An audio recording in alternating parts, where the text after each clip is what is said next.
Gostaria que os irmãos pudessem estar abrindo as vossas Bíblias em João, capítulo 13.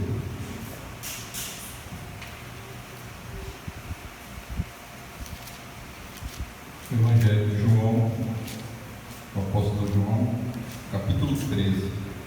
Eu estarei lendo do primeiro versículo, nós iremos ler até o 20. João, capítulo 13, o Evangelho de João, capítulo 13, versículo 1 ao 20, nós temos.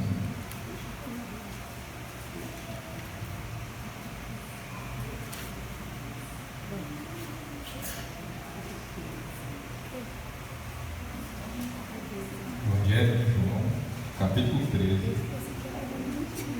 versículo 1 ao 20. Amém? Vamos ler então a palavra do Senhor.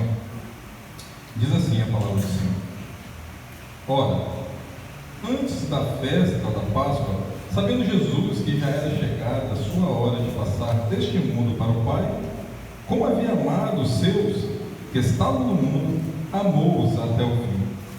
E, acabada a ceia, tendo já o diabo posto no coração de Judas Iscariotes, filho de Simão, que o traísse, Jesus, sabendo que o Pai tinha depositado nas suas mãos todas as coisas, e que havia saído de Deus e ia para Deus, levantou-se da ceia, tirou as vestes, e tomando uma toalha, cingiu-se. Depois, deitou água numa bacia, e começou a lavar os pés aos discípulos, e a enxugar-lhes com a toalha com que estava cingido. Aproximou-se, pois, de Simão Pedro, que lhe disse: Senhor, tu lavas-me os pés a mim? Respondeu Jesus e disse: O que eu faço não sabes tu agora, mas tu o saberás depois. Disse-lhe Pedro: Nunca me lavarás os pés. Respondeu-lhe Jesus: Se eu te não lavar, não tens parte comigo. Disse-lhe Simão Pedro: Senhor, não só os meus pés, mas também as mãos e a cabeça. Disse-lhe Jesus: Aquele que está lavado não necessita de lavar senão os pés, pois no mais todo está limpo. Ora, vós estáis limpos, mas não todos. Porque bem sabia ele quem o havia de trair. Por isso disse: Nem todos estáis limpos. Então, depois que lhes lavou os pés e tomou as suas vestes, e se assentou outra vez à mesa, disse-lhes: Entendeis o que vos tenho feito? Vós me chamais mestre e senhor, e dizeis bem, porque eu o sou. Ora, se eu, senhor e mestre, vos lavei os pés, vós deveis também lavar os pés uns aos outros, porque eu vos dei um exemplo, para que, como eu vos fiz, façais vós também. Na verdade vos digo que não é o servo maior que o seu senhor, nem o enviado maior do que aquele que o enviou. Se sabeis essas coisas, bem-aventurados sois, se a fizerdes. Não falo de todos vós, eu bem sei os que tenho escolhido, mas para que se cumpra a Escritura, o que come o pão comigo levantou contra mim o seu calcanhar. Desde agora vou digo, antes que aconteça, para que quando acontecer, acrediteis que eu sou. Na verdade vos digo: se alguém receber o que eu enviar, me recebe a mim, e quem me recebe a mim, recebe aquele que me enviou. Oremos. Senhor Deus, em nome de Jesus Cristo, nosso Senhor e Salvador, nós queremos render graças, louvores ao teu santo nome. Te agradecemos, ó Deus, por podermos estar aqui esta noite reunido como igreja do Senhor, o corpo do Senhor. Te louvamos, ó Deus, por tão rica oportunidade de nos deleitarmos em seus ensinamentos, ó Deus, por meio da tua palavra. Obrigado por nos revelar, ó Deus, tão grandiosas palavras de amor, de encorajamento, de repreensão, para que nós possamos continuar caminhando, ó Deus, seguindo o teu exemplo. Senhor Jesus, que o Senhor possa assim alcançar o coração de cada um que está aqui essa noite, para que o Senhor venha nos lavar, ó Deus, pela tua palavra, Senhor venha nos purificar, ó Pai, nos santificar pelo poder da Tua santa palavra. Que Teu Espírito, ó Deus, venha habitar em nosso ser e venha nos moldar à semelhança do Senhor Jesus Cristo.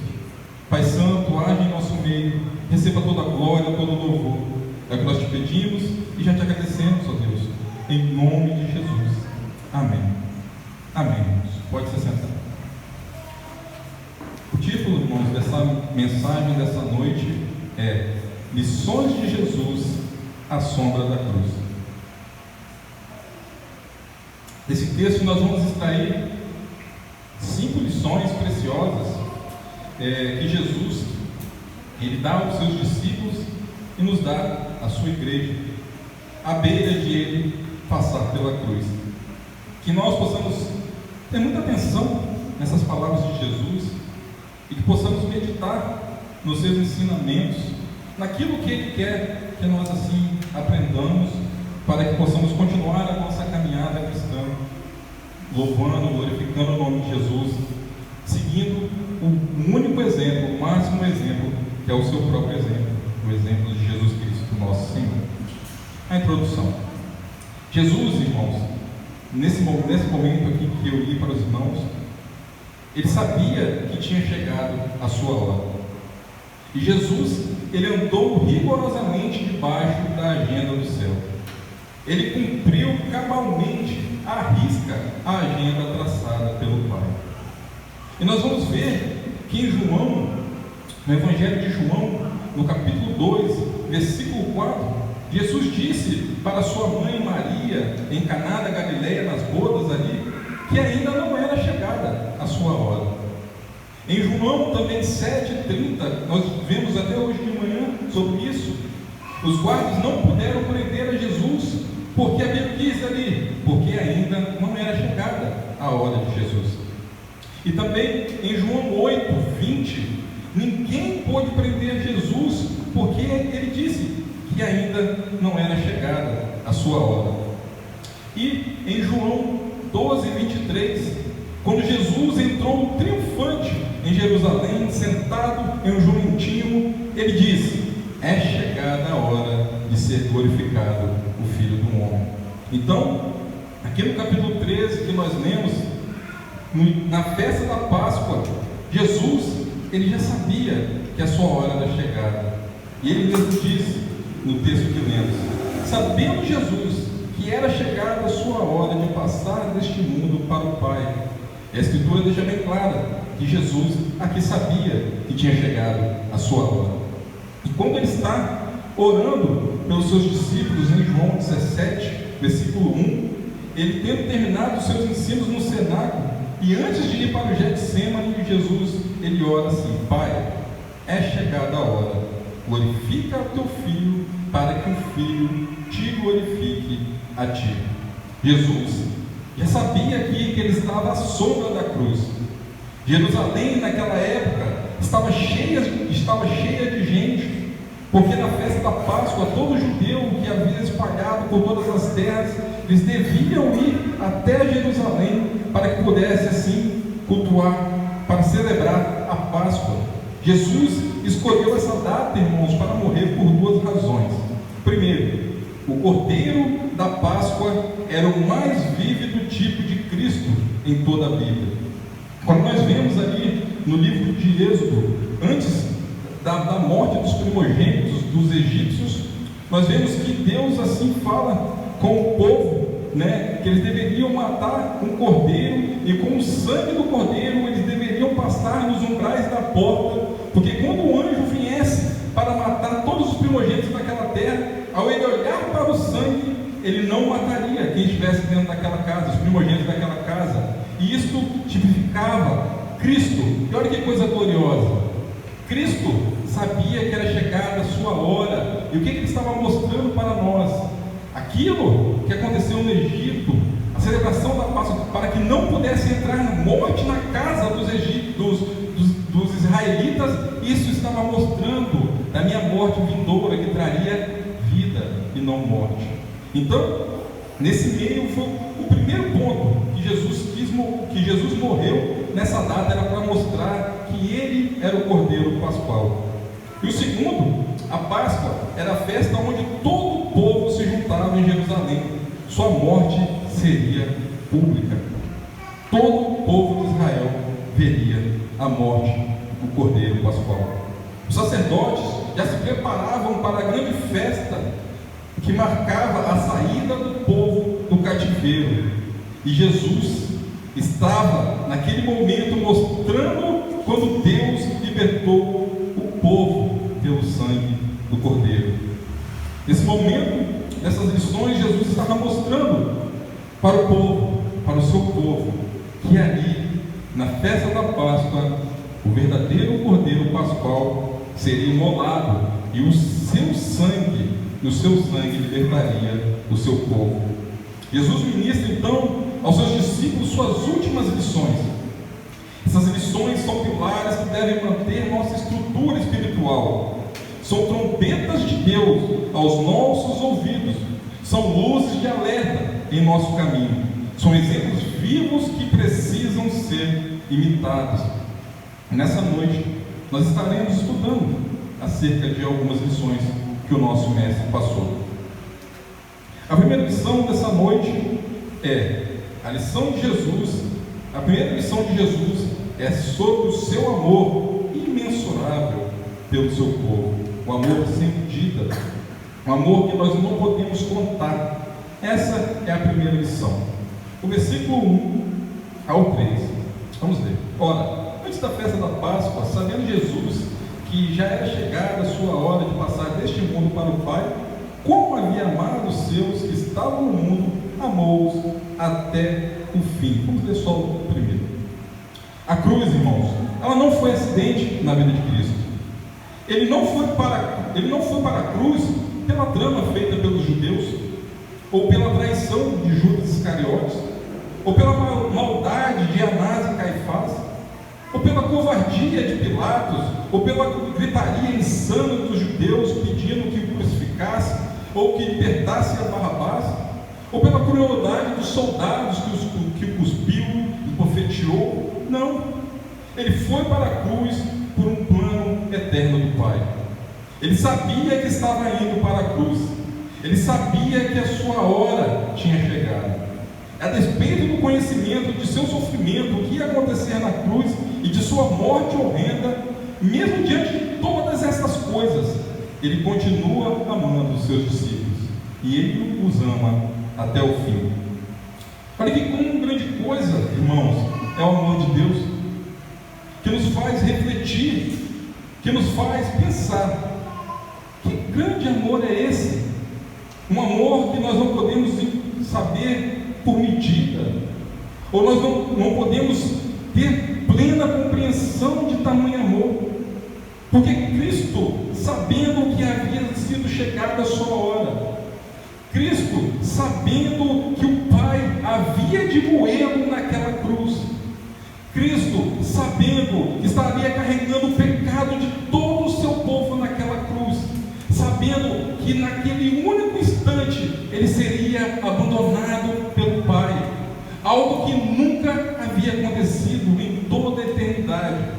É nesse momento, sabendo de todas as coisas que havia de acontecer, sabendo da cusparada, sabendo da coroa de espinho, sabendo das mãos furadas pelos cravos, os pés, diante de todo esse tormento, a Bíblia diz que ele amou.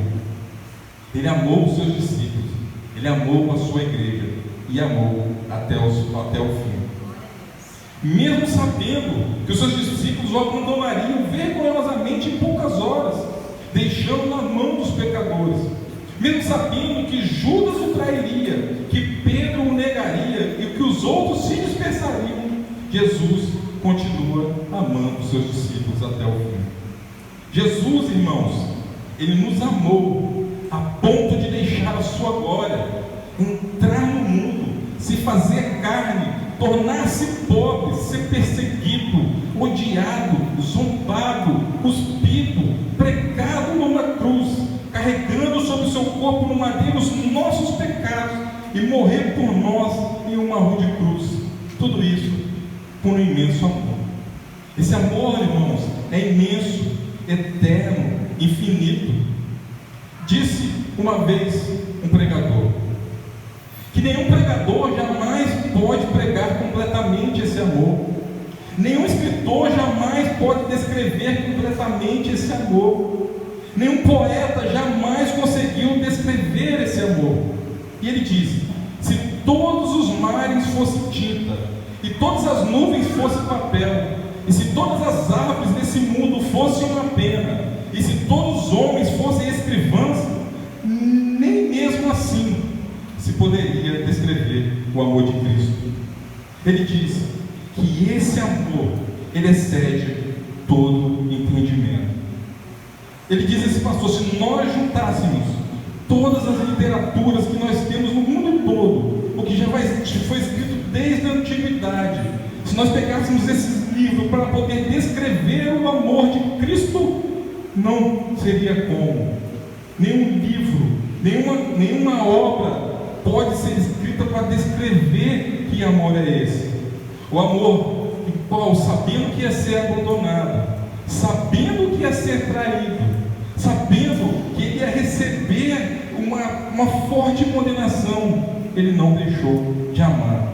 E algo que me deixa muito impactado, que quando ele está dizendo isso, ele está dizendo para Judas também o que o traía. Mesmo diante da traição daquele que comia o pão com ele, ele não deixou de amar e amou até o fim. E essa é uma lição maravilhosa para nós, porque que amor é esse? Que tamanho de amor é esse? Qual o Senhor Deus Todo-Poderoso, ele deixou a sua glória para entrar no mundo, o Deus eterno que se fez homem. E se fez homem por quê? Por amor. Por amor que ele nos amou, ele deu a sua vida, ele morreu por nós, sendo nós ainda pecadores. Então, diante desse amor, o principal dos pecadores pode vir a ele com ousadia e confiar no seu perdão. Jesus, ele se deleita em receber pecadores que se arrependem. Jesus não nos lança fora por causa dos nossos fracassos. Ele jamais nos rejeita por causa da nossa fraqueza. Aqueles a quem ele ama desde o princípio, ele ama até o fim. Aqueles que vêm a ele, ele não lança fora. Por isso, nós podemos confiar plenamente nesse amor. Por isso, a Bíblia nos diz que nós devemos ir diante dele com ousadia, porque o Deus que morreu por nós é o Deus que nos ama eternamente, irmãos. Nós podemos fraquejar, nós podemos ter fraqueza, nós podemos ter dificuldade às vezes para orar, para ler a Escritura. Nós lemos alguns versículos e vem a luta, bate o sono, vem aquela fraqueza, às vezes vem o desânimo, mas nós devemos buscar, lutar. Por quê? Porque esse Deus que nos chamou, ele nunca vai deixar de nos amar. Em nossas fraquezas nós devemos confiar no amor desse Deus. Em nossas dificuldades nós devemos olhar para aquela cruz e ver, ali é amor, ali é segurança, e eu posso confiar nesse Deus, porque ele me amou, mesmo eu sendo um pecador. Então, nós devemos se entregar e entrar diante desse Deus com ousadia, porque ele nos amou e ele não é mentiroso. Ele prometeu estar conosco até a consumação dos séculos. Então, esse Deus que nos amou, ele nunca vai nos abandonar. Então, isso deve nos fazer refletir, irmãos, porque o amor de Cristo, o amor de Deus para nossas vidas, ele está aí para todos, e nós devemos anunciar esse amor. Esse amor que nos constrange é um amor que deve ser transmitido, e é um ensinamento que nós devemos pensar essa noite e guardar. Deus, ele nos amou de tal maneira que ele deu o seu Filho, para que todo aquele que nele crê não pereça, mas tenha vida eterna, como diz assim, João 3,16. Então, se Deus amou de tal maneira que deu o seu Filho, e Ele ainda diz para que todo aquele que nele crê.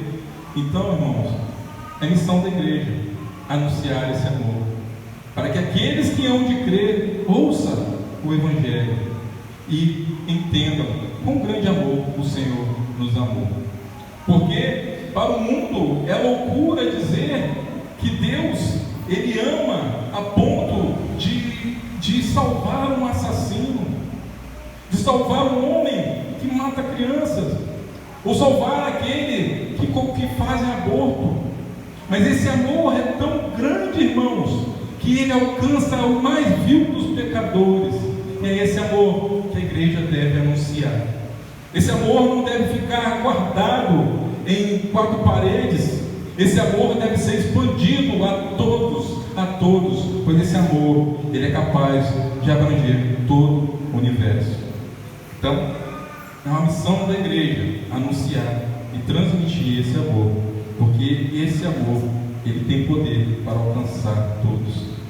E a segunda lição de Jesus é sobre o perigo de se viver como um hipócrita no meio do povo de Deus. O versículo 2 diz assim: e acabada a ceia, tendo o diabo posto no coração de Judas Iscariotes, filho de Simão, que o traíste. Então, Judas tinha sido escolhido pelo próprio Cristo, no mesmo nível e ao mesmo tempo que Jesus tinha escolhido Pedro, Tiago, João e os demais apóstolos. Judas foi escolhido depois de uma noite de oração. Judas foi escolhido de acordo com a vontade de Deus. Judas foi escolhido para estar com Jesus, para pregar o Evangelho, para orar pelos enfermos e expulsar demônios. Por 3 anos, Judas ele andou com Cristo. Judas viu os milagres de Cristo, ouviu os tremendos ensinamentos de Cristo, viu Cristo curando os aleijados, dando vista aos cegos, purificando os leprosos e ressuscitando os mortos. Durante 3 anos, Judas viu Jesus andando por toda parte e libertando oprimidos do diabo. Durante 3 anos, Judas realizou a obra de Deus. Quando Jesus enviou os discípulos de 2 em 2, Judas estava no meio deles. Ele participou do grupo tanto dos 12 que foram evangelizar, como também dos 70 que saíram. Judas pregou o evangelho para os outros. Judas orou pelos enfermos e eles foram curados. Judas expulsou demônios no nome de Jesus. Mas agora estamos vendo um homem possuído pelo diabo e caminhando para a destruição. Judas tapa os ouvidos à voz de Cristo e abre o seu coração aos sussurros do diabo. Ele abrigou no coração as sugestões do diabo, e o diabo entrou nele e levou ele para o inferno. Judas aqui nos mostra o quão longe um homem pode ir na profissão religiosa sem ter o coração totalmente entregue a Cristo. O quão profundamente uma pessoa pode se envolver com as coisas de Deus e ser apenas um hipócrita. Essa lição, ela nos traz algo que precisamos sempre ter cuidado e esquadriar os nossos corações. Porque Jesus nos mostra a inutilidade dos maiores privilégios se não tivermos um coração sincero diante de Deus. Privilégios espirituais sem a graça de Deus não salva ninguém. Ninguém é salvo por ser um líder religioso, por ocupar um lugar de destaque na denominação ou por exercer um ministério espetacular. Muitos homens estão se enganando porque eles creem que fazem maravilhas, que levam multidões, mas só que eles estão com o coração totalmente longe de Cristo. Esses homens são tipos de Judas que estão da casa de Deus, estão diante da igreja do Senhor Jesus Cristo, mas os seus corações estão distante dele. E Judas aqui nos alerta sobre o perigo de se ter apenas um conhecimento intelectual do Evangelho, mas um coração ainda não convertido. Judas nos mostra que ser batizado ou ser membro de igreja não é garantia de que estamos certos diante de Deus. E Judas aqui é um ensinamento que nos adverte sobre a necessidade de todos nós sondarmos o nosso coração. Porque Judas, ele amou mais o dinheiro do que a sua alma. Ele amou mais o dinheiro do que a Jesus. Aquele não foi um deslize momentâneo na vida de Judas. Jesus já conhecia o coração de Judas e sabia que o diabo havia entrado nele. Jesus sabia que ele era ladrão. Aqui a máscara caiu e Judas acolheu o sugestionamento do diabo. O diabo te deu uma sugestão e ele acolheu ela em seu coração. Aqui Judas simplesmente evidencia de quem ele era servo. Ele estava com Cristo, mas não era servo de Cristo. Quem mandava em sua vida não era Jesus. E quem ele obedecia de fato não era Jesus Cristo, e sim o diabo. Por isso, uma lição para cada um de nós desse texto. Cada um de nós deve orar continuamente para que o nosso cristianismo seja genuíno. Mesmo que a nossa fé seja frágil, precisamos dizer: Senhor, Tu sabes todas as coisas, Tu sabes que eu te amo. Isso deve ser um ensinamento para cada um de nós. Nós devemos examinar o nosso coração e entender a quem temos servido. Nós podemos ser frágeis? Podemos. Mas nós devemos examinar o nosso coração para saber qual é o motivo da nossa fraqueza.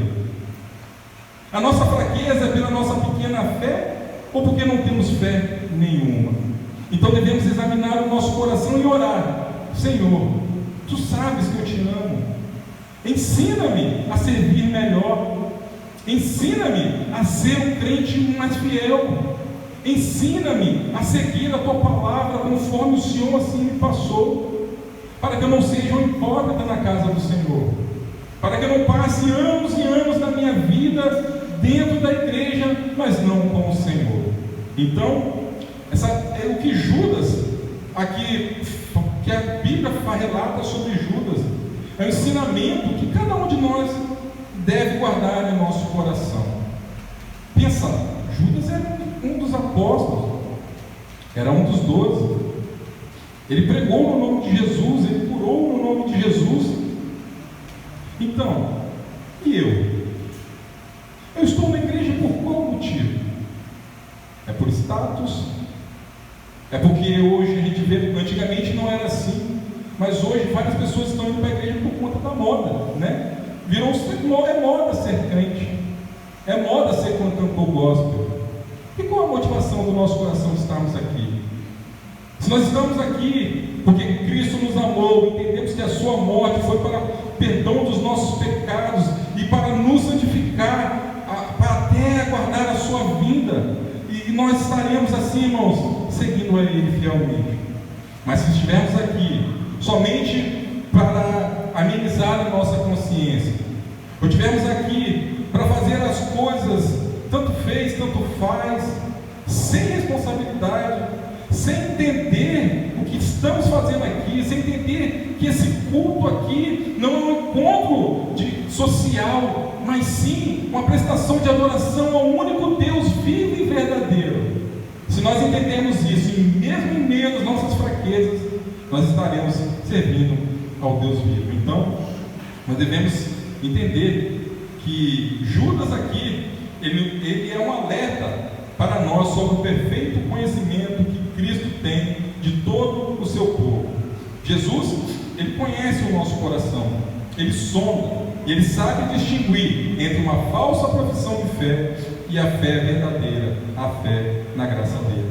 A igreja, ela pode ser enganada, mas Jesus nunca será enganado. Homens maus, como Judas, podem ocupar postos mais altos na liderança das igrejas, mas jamais enganarão a Jesus. Jesus conhece aqueles que são seus. Esse conhecimento de Jesus alerta os hipócritas ao arrependimento. Jesus deu todas as oportunidades para Judas se arrepender, e nós vemos nesse texto. E ele o chamou, ele o ensinou, ele o comissionou a ser um apóstolo, e ele também lavou os seus pés. Ele tratou Judas como um amigo. Judas, quando entrega Jesus e vai ao encontro de Jesus, e ele traz Jesus, e dando um beijo de Jesus, Cristo o chama de amigo. Ali, Cristo, ele não estava sendo falso. Ali, ele realmente considerava Judas como amigo e ele o amava. Ele lhe deu todos os privilégios, Jesus deu todos os privilégios a Judas, como deu aos outros discípulos. Mas o mesmo sol que amolece a cera endurece o barro. Os discípulos foram salvos, mas Judas pereceu. Então, esse autoexame, irmãos, deve ser feito a cada um de nós. E também isso deve fortalecer a nossa fé, para que não venhamos desanimar. Às vezes nós temos alguém, conhecemos, que seguiu por nós na caminhada, que anos e pós anos nós pregamos juntos, fizemos tantas as coisas, mas essa pessoa acaba abandonando a Jesus, acaba estando no mundo. Mas isso não deve abalar-nos, porque esse texto nos mostra que mesmo esse homem, estando um dia na igreja e saindo, Jesus não deixou de amar. O amor de Cristo é para todos, alcança todos, irmãos, mesmo aqueles que, se hoje um dia, por isso nós não podemos julgar, irmãos, nós devemos orar, pregar, porque às vezes uma pessoa, ela passa a vida toda dentro da igreja, mas acaba cometendo deslize, se afasta do caminho do Senhor e começa a andar em caminhos de morte. Mas nós devemos orar, devemos pregar, porque o amor de Cristo é poderoso para alcançar aquele coração mesmo que um dia ele saiu da casa do Senhor.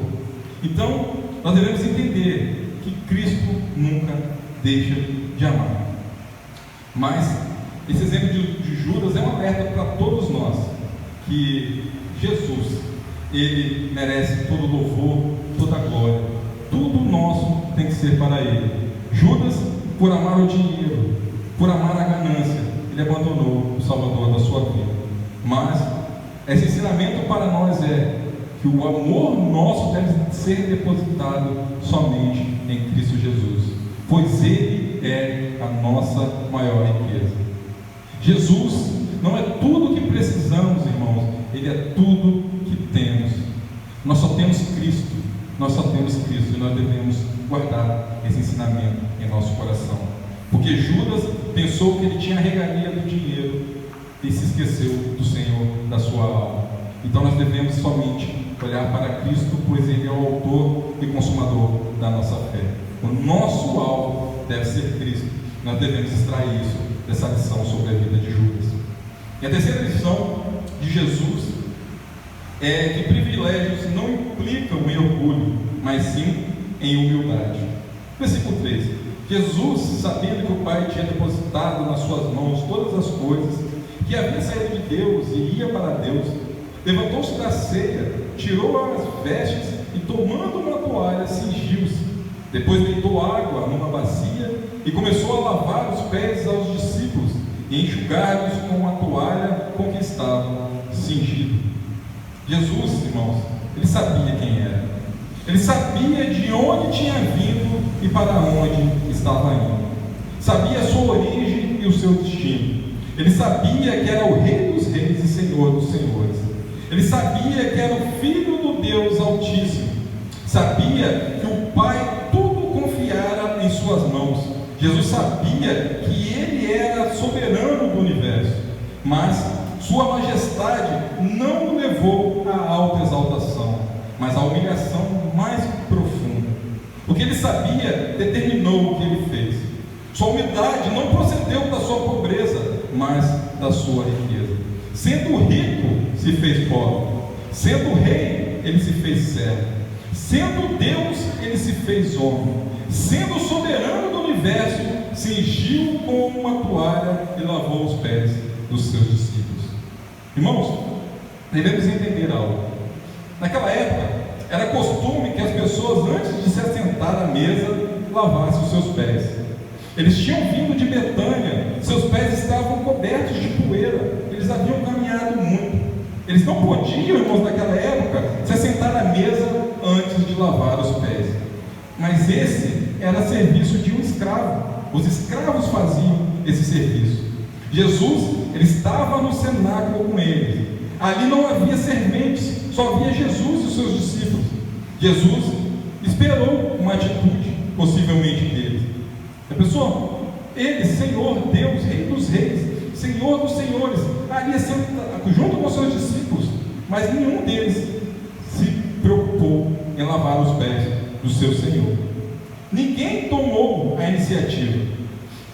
Porque eles abrigavam no coração quem era mais importante. Havia uma discussão entre eles, quem é mais importante entre nós?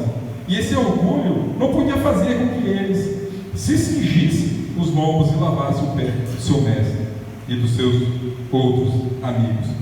Judas, nesse momento, ele já havia decidido trair a Jesus por 30 moedas de prata. Eles pensavam que privilégios implicavam em grandeza, em reconhecimento e aplausos e regalias. Mas foi no meio de tais homens, que se sentiam muito importantes, homens em cujo meio estava Judas, o traidor, que Jesus ia se levar. Olha a atitude do nosso mestre. Mesmo sabendo que ele era o Filho de Deus, e que tinha vindo do céu e voltava para o céu, Jesus cingiu-se com uma toalha. Ele deita água na bacia, começa a lavar os pés dos seus discípulos e enxugar-lhes com uma toalha. Jesus, aqui nesse momento, nessa atitude, ele nos dá um ensinamento. Ele está repreendendo o orgulho dos discípulos com a sua humildade. Jesus mostra que no reino de Deus o maior é que serve. A grandeza no reino de Deus não é a medida por quantas pessoas estão nos servindo, mas quantas pessoas nós estamos servindo. A atitude no reino de Deus não é sermos servidos, e sim servir. Essa é a nossa função. Devemos ter o mesmo sentimento que houve também em Cristo Jesus, porque ele, sendo Deus, não julgou com usurpação ser igual a Deus. Antes, ele se esvaziou a si mesmo, ele se humilhou, ele sofreu morte humilhante e morte de cruz. Devemos nos revestir de humildade, porque aquele que se humilhar será exaltado. Esse é o grande exemplo que Cristo nos passa nessa passagem. Jesus, sendo soberano do universo, se cingiu de uma toalha. Sendo o Rei dos Reis, ele inclinou-se para lavar os pés sujos dos discípulos, algo que um escravo fazia. Irmãos, que nós possamos pensar nisso. Como nós precisamos, irmãos, dessa lição de Jesus hoje. Temos hoje muitas pessoas grandes na igreja, mas poucos servos. As pessoas, elas querem ser grandes na igreja, querem ter cargos, querem ser pomposas, mas poucas querem ser servos, poucas querem servir. Muita gente está no pedestal e poucas pessoas estão inclinadas com bacia e toalha na mão. Muita gente está querendo ser servida e poucas prontas a servir. A humildade de Jesus repreende no íntimo o nosso orgulho.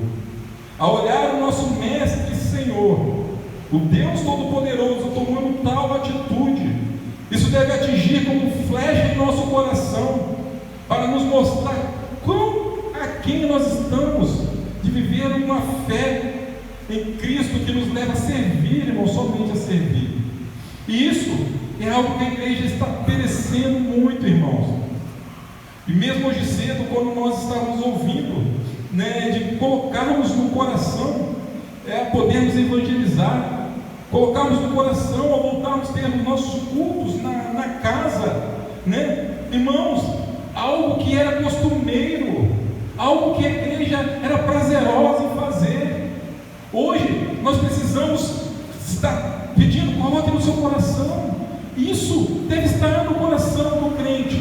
Nós somos chamados para servir. A nossa atitude diante de Deus é serviço, é servir a igreja, é servir o povo de Deus, é servir aqueles que estão carentes da graça do Senhor, é servir os nossos vizinhos, é servir aqueles que estão indo para o inferno, mas servindo, levando a eles o amor, levando a eles a salvação que somente há em Cristo Jesus. E a igreja ela está perecendo, irmãos, por conta disso. A igreja perdeu essa humildade de saber o quanto ela é necessitada de servir ao Senhor Jesus. Hoje em dia, querem ser servidos. Hoje em dia, nós vemos relatos de pastores que não podem sair do carro para tirar um cone, porque o cone tem que ser tirado pelo diácono, e ele fica buzinando na frente da igreja, na porta, buzinando, e o diácono está fazendo outras atividades, porque não, você tem que estar aqui, e repreende, porque ele não quer servir, só quer ser servido. E isso não é só pastores, a igreja está mal acostumada, mas essa lição de Cristo deve, irmãos, atingir o nosso coração e fazer-nos pensar: como estou servindo ao meu Senhor? Como estou servindo os meus irmãos em Cristo? Como estou servindo o corpo do meu Senhor?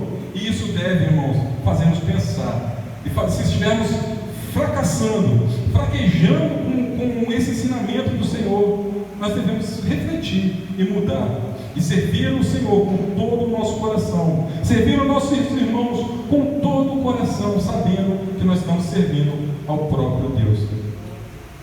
Então, Jesus, ele sendo soberano do universo, ele pegou uma toalha, sendo rei dos reis, ele se inclinou, irmãos. A humildade e o amor são virtudes que os homens do mundo, eles podem até entender o que pode ser uma humildade, eles podem até razoavelmente entender o que é o amor. Mesmo se ele não compreende as doutrinas do cristianismo. O cristão mais pobre, o mais fraco, o mais ignorante, pode todos os dias encontrar uma ocasião para praticar o amor e a humildade. Então, o que Jesus teve em mente não foi um rito externo. Aqui nós devemos entender que o que Jesus quis transmitir aqui não foi um rito externo, ali somente figurado, lavar os pés, mas o que ele quis transmitir aqui é uma atitude interna. Ele quis mostrar a humildade e a vontade de servir. A atitude de Jesus aqui foi para atingir o interno dos discípulos, porque sendo eu o rei dos reis, sendo eu o mestre, vocês dizem certo dizendo que eu sou o mestre, sendo eu o Senhor e mestre, me cinjo e lavo o pé de vocês. E o que ele quer mostrar? Vocês também devem ter essa humildade e devem servir. Então o terceiro ensinamento de Cristo aqui, que a igreja deve ter humildade, e ela deve ter em seu coração a vontade de servir. Nós não estamos aqui, irmãos, para ser servido, nós estamos aqui para servir, e esse é o nosso chamado. E a quarta lição? A quarta lição de Jesus nos ensina sobre a eficácia da salvação e a necessidade de uma purificação diária. No versículo 6 ao 11, ele vem tratar, sobre a necessidade, da purificação diária, e ele vem falar dessa passagem com Pedro. Eu não vou ler, porque eu já li, mas aqui vem tratar com Simão Pedro, ele repreende ali a Jesus, Senhor, tu lavas meu pé a mim. Então ele rejeitando que o Senhor Jesus viesse lavar o pé dele. Pedro revela nesse texto, mais uma vez, o seu temperamento contraditório. No momento ele proíbe Jesus de lavar os pés, no outro momento ele quer ser banhado dos pés à cabeça. Pedro revela nesse texto que não entende o que Jesus está fazendo. Ele vê, mas não compreende a atitude de Jesus. Seu coração estava certo, mas sua cabeça estava completamente errada. Pedro aqui, ele está o coração dele, não, o Senhor não pode se cingir, lavar os pés como um escravo, mas só que em seu íntimo, na sua mente, ele não entendia o que o seu Senhor estava fazendo.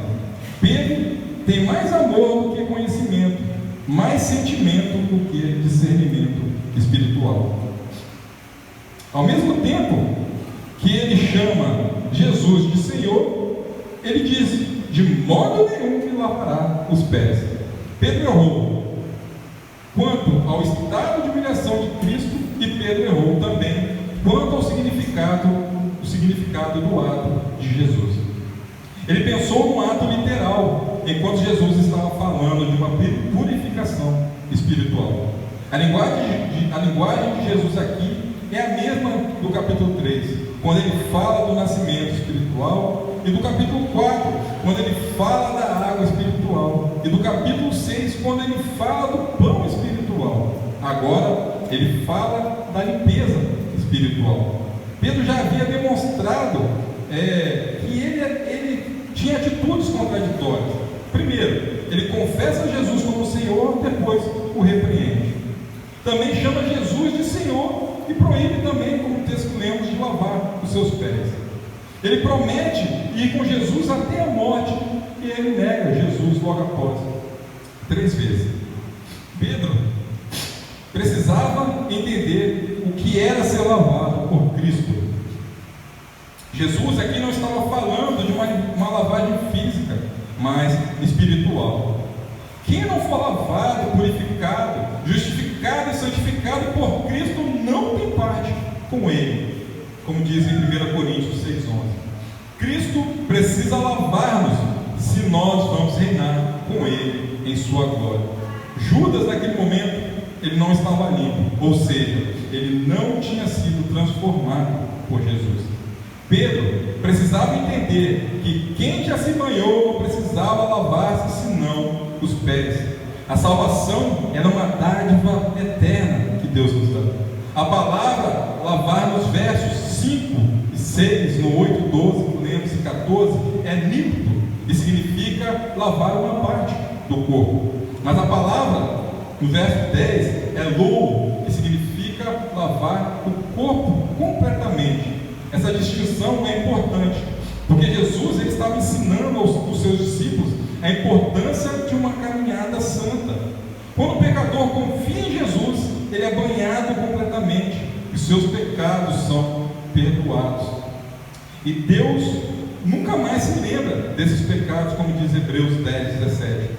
Contudo, como crentes, devemos andar nesse mundo sem ser contaminados por ele. Então, nós precisamos ser purificados. A lição de Jesus aqui para Pedro é que todos nós precisamos ser purificados constantemente. Se nós confessarmos os nossos pecados, Ele é fiel e justo para nos purificar e nos perdoar, como diz em 1 João 1,9. Quando andamos na luz, temos comunhão com Cristo. Quando somos purificados, andamos em intimidade com Cristo. Pedro, ele precisava entender que os salvos precisam continuar sendo purificados. Precisamos ser lavados, irmãos, continuamente pelo sangue de Cristo. Precisamos ser purificados de nossas impurezas. Precisamos confessar os nossos pecados, pois Jesus é fiel e justo para perdoar os nossos pecados, e Ele há de continuar a boa obra que Ele começou. Precisamos, irmãos, plenamente ser lavados por Cristo. Precisamos ser lavados para entrarmos no banquete de comunhão com o nosso Senhor. Nossos pés precisam ser lavados. O mesmo sangue que nos lavou em nossa conversão, agora é o mesmo sangue que nos purifica diariamente em nossa santificação. Aqui é um exemplo que nos dá, um ensinamento que nos dá, que nós precisamos, irmãos, ser constantemente purificados por Cristo Jesus, e que deve nos fazer pensar. Um ensinamento para nós, deve nos fazer pensar. Aqui, Jesus está dizendo para Pedro da necessidade de que todo crente ele deve ter, que é andar com o seu Senhor, ser purificado e lavado por Ele. Como, irmãos, nós devemos fazer isso? Nós estamos aqui, irmãos, essa noite, cultuando ao nosso Deus, ouvindo a Sua palavra. Ele está trabalhando em nosso ser, nos purificando, nos moldando. É isso que Ele quer. Deus quer que nós estejamos cultuando a Ele, que nós estejamos meditando na Sua palavra dia após dia, que nós tenhamos uma vida de oração, que nós tenhamos essa necessidade de buscá-lo todos os dias, para que assim sejamos a cada dia mais e mais purificados. Pois essa purificação, irmãos, ela é contínua até o dia que estivermos com o nosso Senhor. no céu. Então, essa lição é que o Senhor Jesus, Ele quer passar para nós. E a última lição de Jesus é sobre a verdadeira natureza da felicidade do cristão. Aqui, a partir do versículo 12, quando ele está lavando os pés, dos seus discípulos, ele vai falar o que é a verdadeira felicidade do cristão. No versículo 17, ele diz: se saber estas coisas, bem-aventurados sois se a fizerem. Jesus define o que é aqui felicidade. Bem-aventurado aqui significa muito feliz. Mas quem é feliz? É aquele que serve os mais fracos, da maneira mais humilde. Esse será o mais feliz. Feliz é aquele que não apenas chama Jesus de Mestre e Senhor, mas também é que imita a Jesus, servindo ao seu próximo. Ser feliz, segundo o mundo, é estar acima de todos os outros, é ser servido por todos, mas ser feliz no reino de Deus é rebaixar-se para servir aos mais fracos. A grandeza no reino de Deus não é medida por quantas pessoas nos servem, mas quantas pessoas nós servimos. A felicidade não é um fim em si mesmo, mas um subproduto de uma vida que vivemos dentro da vontade de Deus. Ser feliz é viver dentro da vontade de Deus. O mundo pensa que felicidade é o resultado de outros, de se nos servir, é ter status, é que as pessoas estejam aos nossos pés. Mas a real felicidade é servirmos aos outros em nome de Jesus. A felicidade, irmãos, é nós servirmos ao outro em nome de Jesus.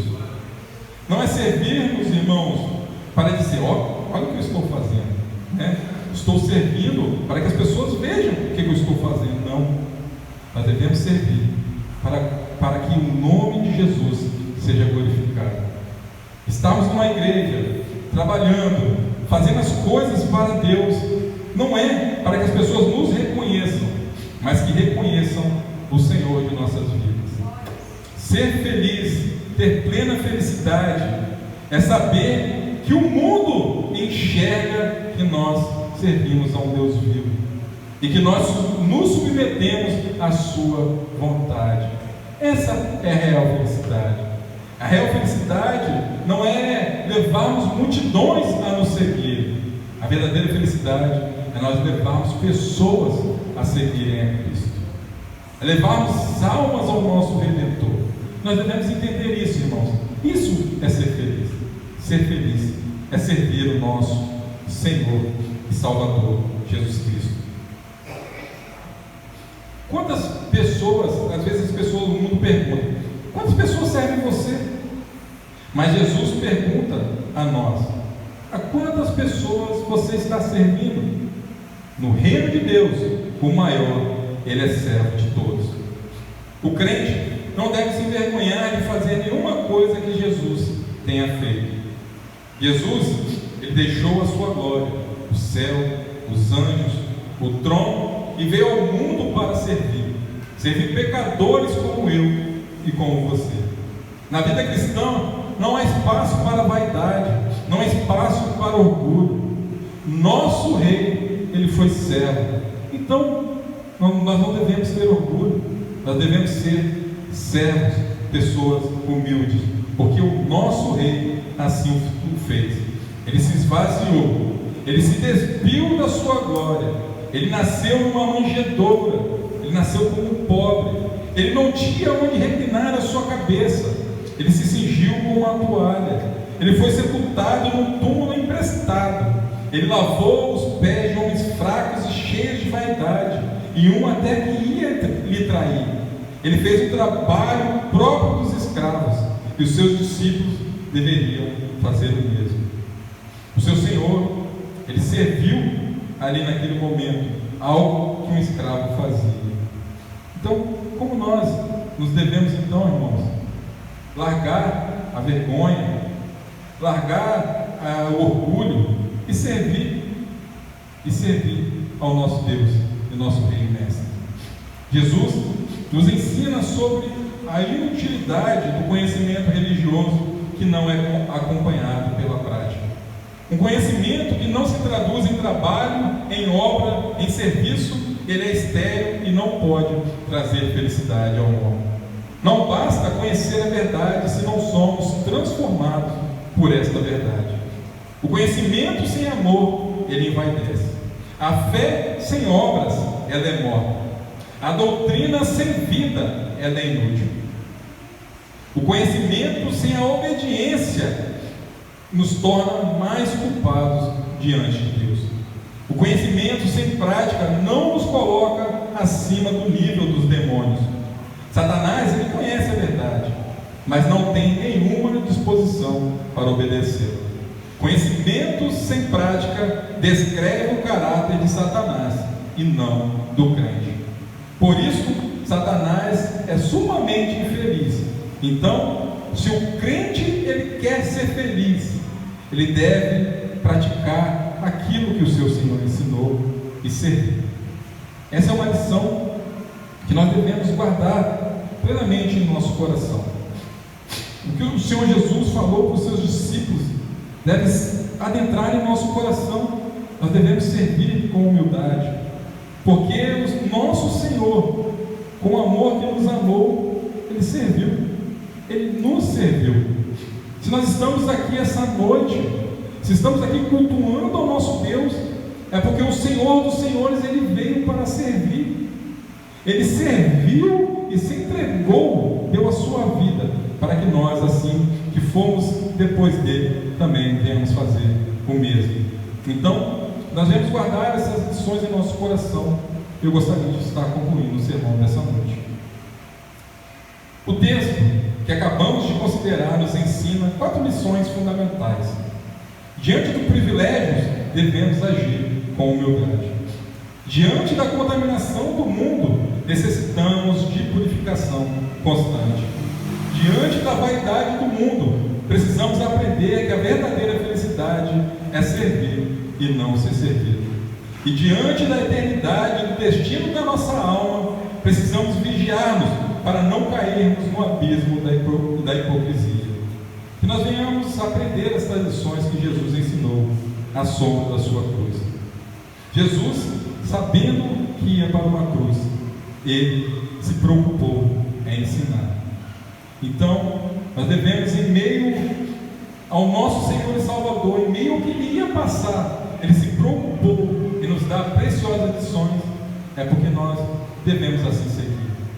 Nós devemos fazer um compromisso em nosso coração em servir ao nosso Senhor cada vez mais. E servir ao nosso Senhor cada vez mais é nós servirmos também uns aos outros. Então, que nós, com esse amor que nos constrange, nós devemos fazer com que essas lições venham pulsar em nosso coração, para que assim também nós venhamos amar uns aos outros, amar os que estão perdidos, para que eles também conheçam esse grande amor com que o Senhor nos amou. Amém? Oremos a Deus.